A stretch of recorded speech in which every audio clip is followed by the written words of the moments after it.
They/Them, out on Peacock, directorial debut of John Logan, new slasher film featuring Kevin Bacon.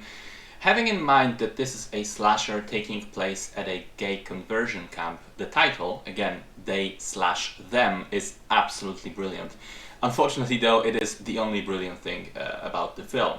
So the story is rather simple. A group of non-heteronormative teenagers arrive at this conversion camp in the middle of nowhere. Initially, the owner of the camp, Kevin Bacon, seems very jovial, very understanding and nice, but as time goes on, of course, his methods become less and less ethical.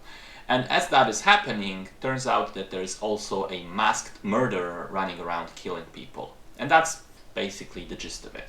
So the main problem for me is that the film tries to be two things and kind of misses the mark on both of them. The first half of the film has very little killing in it and is instead this moralizing tale about the struggles of being gay or transgender.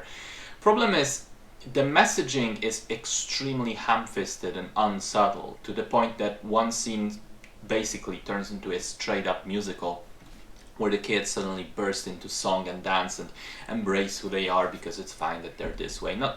It's not a bad message by any means, but the way it's delivered is very on the nose. Secondly, the film also attempts to be a slasher, which it isn't very good at, because one, for a long time there isn't actually any killing being done. Two, when it finally starts rolling, the deaths are not very gripping. Now, I don't want to spoil it for those people who decide to watch it, but put it this way. Because of which characters are dying, it's not very scary or shocking or emotionally engaging. There are some other problems as well. The plot is fairly thin, the mechanics of the story and the kills are rather clunky, some of the things don't make a lot of sense. Which is a shame because the film looks very nice as much as it can.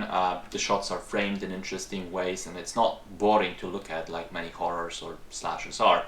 And Kevin Bacon is pretty good as this nice guy hiding a true asshole underneath that slowly comes out as the film goes on. And the teenage actors are also fairly likable across the board. It's just that the writing doesn't do them any favors. So, an interesting concept, but I think it fails in execution. And again, not because it's about trans and gay people, but because of how unexciting the slasher aspect of it is and how crude the messaging becomes.